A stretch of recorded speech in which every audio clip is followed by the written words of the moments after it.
सोना कोई के बात ना बताई हो, छठी घाट के बहाने मिले आई हो।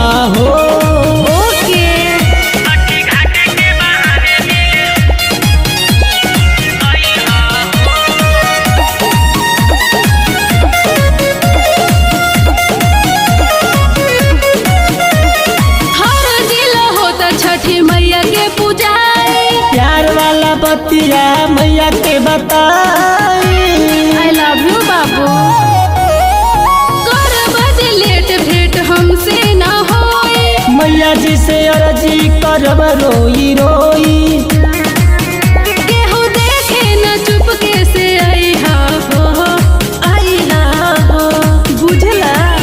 जानू कोई के बात ना बताई हो, घाट के बहाने मिले आई हो।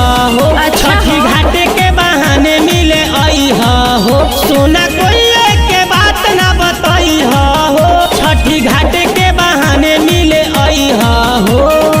ओके बाबू। छठी घाट के बहाने मिले आई हो, छठी घाट के बहाने मिले आई हो। सच तू आई है अकेले में मिले, इहे सोची सोची सुनो दिल हमार हिले।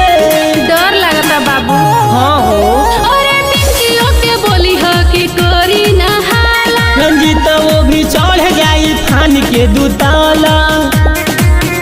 ए जयराम तू धीरे से बोलई हो, बोलई हो।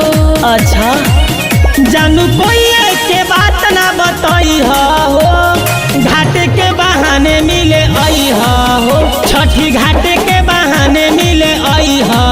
सोना को